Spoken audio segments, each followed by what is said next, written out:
हाय guys, myself Balram Prasad Gupta और आप देख रहे हैं अपना यूट्यूब चैनल बायोलॉजी सर। आज का टॉपिक है केमिकल स्ट्रक्चर ऑफ डीएनए। जैसा कि आप जान रहे होंगे, वाटसन एवं क्रिक द्वारा डीएनए मॉडल प्रस्तुत किया गया था और इन्होंने बताया था कि जो डीएनए जो होता है वह टू स्ट्रैंड का मिलकर बना होता है। टू स्ट्रैंड का मिलकर बना होता है, जिसमें एक स्ट्रैंड का जो डायरेक्शन है वो 5-3 होता है और दूसरा जो स्ट्रैंड है वह 3-5 होता है। और दोनों जो स्ट्रैंड जो होते हैं वे एंटी पैरेलल होते हैं, प्रति समानांतर होते हैं। और दोनों जो स्ट्रैंड है, two strand join with hydrogen bond, यानी दोनों स्ट्रैंड जो है हाइड्रोजन बॉन्ड द्वारा बंधे होते हैं। जिसमें आप जान रहे होंगे कि एडेनिन जो है थाइमिन के साथ डबल बॉन्ड और साइटोसिन है गुआनिन के साथ ट्रिपल बॉन्ड बनाता है। और ईच जो स्ट्रैंड है वह क्या होता है, पॉलीन्यूक्लियोटाइड, यानी पॉलीन्यूक्लियोटाइड का बना होता है। यह एक क्या है, एक प्रकार का बायोपॉलीमर है, यानी जैविक रूप से सिंथेसाइज हुआ है। और इसका जो मोनोमर होता है उसको कहा जाता है न्यूक्लियोटाइड, यानी बहुत सारे जो न्यूक्लियोटाइड हैं वे जुड़ के बनाते हैं पॉलीन्यूक्लियोटाइड, और पॉलीन्यूक्लियोटाइड बनाएगा डीएनए स्ट्रैंड, और 2 स्ट्रैंड डीएनए के बनेंगे और दोनों ज्वाइन होंगे हाइड्रोजन बॉन्ड द्वारा। तो अब न्यूक्लियोटाइड का हम लोग कंपोनेंट देख लेते हैं। ये न्यूक्लियोटाइड का मेन कंपोनेंट 3 होता है, याद रखेंगे। पहला कंपोनेंट, चूंकि डीएनए के बारे में पढ़ रहे हैं तो कंपोनेंट होता है डीऑक्सी राइबोज पेंटोज शुगर, यानी एक प्रकार का यह शर्करा है जिसका सूत्र होता है C5H10O4, यानी एक ऑक्सीजन इसमें कम होते हैं, इसलिए इसको कहा जाता है डीऑक्सी। और सेकेंड जो है नाइट्रोजन बेस है, तो नाइट्रोजन बेस में इसमें याद रखेंगे एडेनिन होगा, थाइमिन, साइटोसिन और गुआनिन। और तीसरा होता है फॉस्फोरिक एसिड। इसको फिर से हम लोग समझ लेते हैं। पहले बनेगा न्यूक्लियोटाइड, न्यूक्लियोटाइड के बाद बनेगा पॉलीन्यूक्लियोटाइड, और न्यूक्लियोटाइड पॉलीन्यूक्लियोटाइड के बाद बनेगा स्ट्रैंड, और फिर उस तरीके के 2 स्ट्रैंड बनेंगे और दोनों स्ट्रैंड हाइड्रोजन बॉन्ड द्वारा जुड़ेंगे, तब बनाएंगे DNA double helix structure.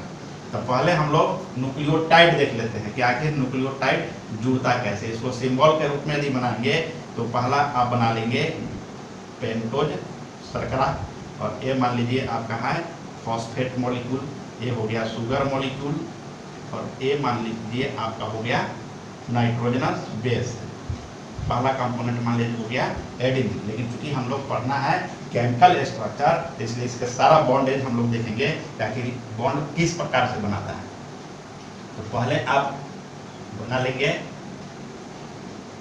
Pentagonal शर्करा, यहाँ ऑक्सीजन हुआ, H रहेगा, OH, और अच्छे तरीका से देखिएगा सावधानी से, H OH H H, ये रहेगा CH2OH। नंबरिंग दे देंगे 1 2 3 4 5। 2 नंबर पर देखिए OH समूह नहीं है, 3 नंबर पर OH समूह है। तो फास्फोरस जो मॉलिक्यूल है, फास्फोरिक एसिड H3PO4, वह कार्बन संख्या 5 से जुड़ता है। और कैसे जुड़ेगा इसको हम लोग देखते हैं। ये हो गया OH, O दे दीजिए, इधर दे दीजिए OH, इधर भी दे दीजिए OH। तो ये देखिए इसका हाइड्रोक्सिल CH2 का हाइड्रोक्सिल समूह और इसका हो जाएगा H समूह। ये दोनों जो है -H2O कट गया, यानी फास्फोरस कार्बन 5 से जुड़ेगा। और जो नाइट्रोजन जो क्षार है वह कार्बन संख्या 1 से जुड़ता है। सपोज मान लीजिए आपके पास एडेनिन हो, तो एडेनिन जो होता है बाईसाइक्लिक होता है, N बाईसाइक्लिक में एक हेक्सागोनल रिंग रहेगा और दूसरा जो है पेंटागोनल रिंग रहेगी। यहाँ भी N रहेगा, यहाँ भी N रहेगा। ये यहाँ NH2 होता है, double bond double bond double double. आवश्यकता अनुसार जो है हाइड्रोजन लग जाएगा ना, यहाँ भी H होता है। नंबर दे दीजिए 1 2 3 4 5 6 7 8 9, यानी कार्बन संख्या 1 का हाइड्रोक्सिल समूह और नाइट्रोजन पोजीशन नंबर 9 के बीच में EH और OH जो है माइनस H2O हो जाएगा। तो ये बनेगा, यानी तीनों जो कंपोनेंट हैं फास्फोरिक एसिड, नाइट्रोजन क्षार और शुगर जब जुड़ेंगे तो तीनों कंपोनेंट मिलकर बनाएंगे न्यूक्लियोटाइड। जो बॉन्ड बनेगा फास्फेट के साथ, जो बॉन्ड बना है 5 नंबर कार्बन के साथ, इसको कहा जाएगा फॉस्फोईस्टर बॉन्ड, याद रखेंगे। और चूंकि यहाँ पर प्यूरिन कंपोनेंट ये है एडेनिन, ये है एडेनिन के साथ बना है, तो ये जो बॉन्ड बन रहा है कार्बन 1 और 9 पोजीशन के बीच बन रहा है, इसलिए इसको बोलते हैं 1,9 ग्लाइकोसाइडिक लिंकेज। और एक चीज और ध्यान रखेंगे, यदि प्यूरिन की जगह पायरिमिडिन रहेगा तो वह बनेगा 1,1 ग्लाइकोसाइडिक लिंकेज। अब इसका हम लोग क्या करते हैं कि पूरा डीएनए का विस्तृत स्ट्रक्चर देखते हैं, ताकि आपको पूरा क्लियर समझ में आ जाए कि पॉलीन्यूक्लियोटाइड दोनों ज्वाइन कैसे होते हैं।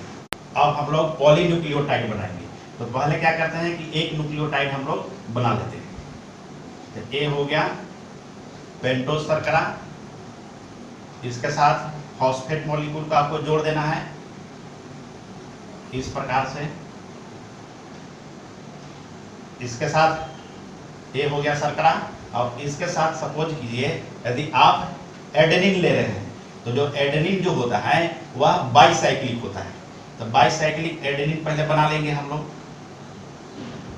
ए हेक्सागोनल हो गया, ए पेंटागोनल हो गया, नाइट्रोजन नाइट्रोजन नाइट्रोजन नाइट्रोजन, यहाँ पर NH2 double bond double bond double bond double bond, यहाँ भी H होता है।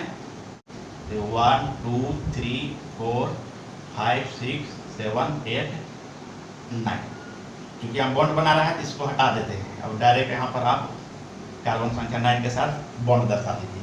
यह 1 न्यूक्लियोटाइड हो गया। और इसके जो OH समूह जो होता है यह 3 नंबर पर है। 1 ऑक्सीजन लगा दीजिए, 1 2 3 4 5, यहाँ पर हाइड्रोक्सिल समूह होता है। और दूसरा फॉस्फेट जो है 3 नंबर से ऐड होगा, तो उसको देखिए हम लोग इस प्रकार से ऐड करेंगे।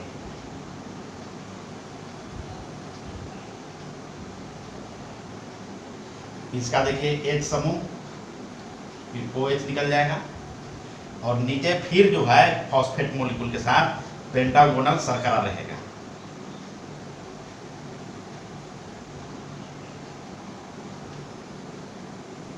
OH नंबर दे दीजिए 1 2 3 4, और यहाँ पर रहेगा CH2OH। अब यहाँ देखिए एक कट के निकलेगा H इसका और इसका OH। अब यहाँ जो बॉन्ड देखिए बन रहा है 3 और 5 के बीच बन रहा है, इसलिए इस बॉन्ड को बोलते हैं 3,5 फॉस्फो डाइईस्टर बॉन्ड। तो यहाँ क्या हुआ, अब इसको जो 1 नंबर कार्बन है, यदि इसको हम लोग क्या करेंगे कि OH तो चूंकि कट के बॉन्ड से निकल जाएगा, तो यहाँ पर हम लोग क्या करते हैं, ये हम लोग लिए थे एडेनिन, तो अब हम लोग इसके साथ क्या करते हैं ग्वानिन ले लेते हैं। अब ग्वानिन भी जो है बाईसाइक्लिक होता है, आप याद रखेंगे। इसमें भी पेंटागोनल सेम रिंग बनाएंगे, नाइट्रोजन पोजीशन 1 3 7 और 9 पोजीशन पर NH2। इसके साथ 4 कार्बन हो गया, डबल बॉन्ड H है तो इसके साथ H यहाँ पर रहेगा, यहाँ डबल बॉन्ड दर्शा दीजिए, A double bond A double bond, तो ये आपका हो गया ग्वानिन। अब इसको क्या है कि कार्बन नंबर 9 पोजीशन 1 2 3 4 5 6 7 8 9, ए H इसका H रहेगा और EOH दोनों कट के निकल जाएंगे और बॉन्ड बनेगा 1 और 9 के बीच। तो ये देखिए क्या हो रहा है कि एक न्यूक्लियोटाइड दूसरा न्यूक्लियोटाइड से कौन बॉन्ड से जुड़ा है 3,5 फॉस्फेट डाइएस्टर बॉन्ड से। तो ये एक प्रकार का क्या हो गया, न्यूक्लियोटाइड का एक्सटेंशन हो रहा है, न्यूक्लियोटाइड के लेंथ में वृद्धि हो रहा है, क्योंकि 2 न्यूक्लियोटाइड जुड़ गया, इसलिए इसको कहा जाएगा डाइन्यूक्लियोटाइड। अब एक स्ट्रैंड और बनेगा। इसी प्रकार से हम लोग क्या करेंगे, अब जानते हैं कि एडेनिन जो होता है वह थाइमिन से कंबाइन करता है, तो कंबाइन कैसे करेगा इसको हम लोग देख लेते हैं। तो अब थाइमिन का स्ट्रक्चर बना लेंगे, 1 पोजीशन 3 पोजीशन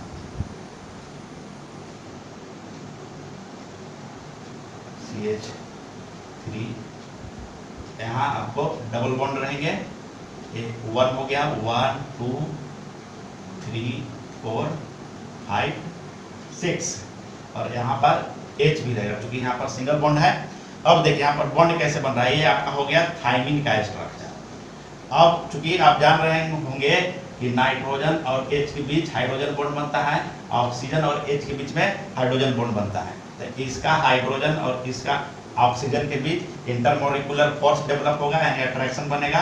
तो ये बॉन्ड हो गया एक हाइड्रोजन बॉन्ड और ये हो गया 2 हाइड्रोजन बॉन्ड। इसीलिए एडेनिन और थाइमिन जो होता है डबल हाइड्रोजन बॉन्ड से कंबाइन करता है। अब सेकेंड जो शुगर मॉलिक्यूल है, इसका जस्ट हम लोग उल्टा बनाएंगे, पेंटागोनल शुगर मॉलिक्यूल, ये 1 2 3 4, और यहाँ पर ये हो गया 5। 3 नंबर पर आपके OH समूह रहेंगे। अब ये जो 1 नंबर नाइट्रोजन एटम है थाइमिन का, यह शुगर के कार्बन संख्या 1 पर जो हाइड्रोक्सिल समूह रहेगा उससे ऐड होगा, यानी इसका OH और इसका H दोनों कट के माइनस H2O हो जाएंगे। और यहाँ जो चूंकि बॉन्ड जो बन रहा है यह 1 और 1 के बीच बन रहा है, नाइट्रोजन पोजीशन नंबर 1 और कार्बन पोजीशन नंबर 1, इसलिए इसको बोलते हैं 1,1 ग्लाइकोसाइडिक लिंकेज। अब ध्यान रखेंगे, एडेनिन यानी प्यूरिन जब रहेगा तो 1,9, और पायरिमिडिन रहेंगे, थाइमिन रहेगा या साइटोसिन रहेगा तो आपको बनेंगे 1,1, ये चीज ध्यान रखना है। अब देखिए यह एक न्यूक्लियोटाइड हो गया, इसके फॉस्फेट जो मॉलिक्यूल होते हैं वो कार्बन संख्या आपको 5 से जुड़ेंगे इस प्रकार से। तो यहाँ भी चूंकि बॉन्ड, अब सेकेंड न्यूक्लियोटाइड बनाएंगे, ये फॉस्फेट मॉलिक्यूल जो है अब यहाँ पर से एक्सटेंशन करते हैं, यहाँ तो बॉन्ड बन गया एडेनिन और थाइमिन के बीच। अब ये आपका है गुआनिन, तो गुआनिन कंबाइन करता है साइटोसिन से, तो साइटोसिन जो होता है वो मोनोसाइक्लिक होता है, तो इसको हम लोग मोनोसाइक्लिक बना लेते हैं साइटोसिन। 1 3 पोजीशन जरूर याद रखेंगे, 1 2 3 4 5 6, यहाँ रहेगा आपको NH2 और 2 नंबर पर होता है double bond oxygen, double bond आप बैठा लीजिए, एक यहाँ और एक यहाँ भी रहेगा। तो यहाँ देखिए हाइड्रोजन बॉन्ड कैसे बन रहा है, तो इसका देखिए H और इसका O, ये वो बॉन्ड हो गया, इसका H और इसका नाइट्रोजन 2 बॉन्ड हो गया, इसका H और इसका ऑक्सीजन 3 बॉन्ड हो गया। इसीलिए गुआनिन जो है साइटोसिन से ट्रिपल बॉन्ड से जुड़ा होता है। अब यहाँ देखिए 1 नंबर पोजीशन पर नाइट्रोजन है, यह जुड़ेगा किससे, शुगर मॉलिक्यूल से, तो शुगर मॉलिक्यूल आप बना लेंगे पेंटागोनल इस टाइप से। ये हो गया पोजीशन 1 2 3 4, अब नीचे रहेगा 5, जस्ट इसका उल्टा बनाएंगे। अब यहाँ पर देखिए OH होता है, यानी ये कट के निकल जाएगा, ये जो आपका हो गया से साइटोसिन हो गया। और 3 नंबर पर जो है से आपके हाइड्रोक्सिल समूह है OH, यहाँ ट्रिपल बॉन्ड हो गया, यहाँ भी 1,1 हुआ क्योंकि यहाँ पर ये साइटोसिन है, यानी थाइमिन और साइटोसिन 1,1 बनाएगा, और एडेनिन और गुआनिन 1,9 ग्लाइकोसाइडिक लिंकेज बनाएगा। अब ये देखिए फॉस्फेट मॉलिक्यूल, इसका H रहेगा और इसका OH, दोनों कट के क्या होंगे, निकल जाएंगे, और बॉन्ड डायरेक्ट OP करके बन जाएगा। तो यहाँ पर बॉन्ड देखिए, यहाँ जो बॉन्ड जो बन रहा है 3,5 बन रहा है फॉस्फोडाइस्टर बॉन्ड, और यहाँ जो बॉन्ड जो बन रहा है ऊपर में 5 है और नीचे में 3 है, तो ये 5,3 बन रहा है फॉस्फोडाइस्टर बॉन्ड। तो दोनों याद रखेंगे, लेफ्ट साइड में 3,5 फॉस्फोडाइस्टर बॉन्ड और राइट साइड में 5,3 फॉस्फोडाइस्टर बॉन्ड। अब डायरेक्शन आपको दिया गया था कि एक स्ट्रैंड का डायरेक्शन होता है 5,3 और दूसरा का डायरेक्शन होता है 3,5। तो देखिए ये जो चेन हो गया एक पॉलीन्यूक्लियोटाइड हो गया, और इधर एक चेन पॉलीन्यूक्लियोटाइड हो गया, और दोनों जो पॉलीन्यूक्लियोटाइड हैं बीच में हाइड्रोजन बॉन्ड से जुड़े हुए हैं। तो इधर का डायरेक्शन देखिए, ये 5 नंबर कार्बन ऊपर है और 3 नंबर कार्बन नीचे की ओर आ रहा है, यानी ऊपर से ही आ रहा है 5 से 3 की ओर आ रहा है। और इसका आप देख लीजिए हाइड्रोक्सिल समूह इसका ऊपर है, यानी 3 समूह जो है से ऊपर है और नीचे में जो है से यहाँ पर 5 समूह है, तो ये आ रहा है 3 से 5 की ओर। इसीलिए डीएनए स्ट्रैंड का डायरेक्शन जो है पहला स्ट्रैंड का होता है 5-3 और सेकंड जो स्ट्रैंड होता है 3 से 5 की ओर होता है। ये जो हुआ डीएनए का कंप्लीट आपको केमिकल स्ट्रक्चर हुआ। और हमें उम्मीद है कि यह वीडियो आपको अच्छे ढंग से समझ में आ गया होगा। थोड़ा सावधानी से आप वीडियो देखेंगे। यदि वीडियो आपको अच्छा लगा, पसंद आया, तो प्लीज हमारे यूट्यूब चैनल वैल्यू सर को सब्सक्राइब कीजिए, लाइक कीजिए, शेयर कीजिए।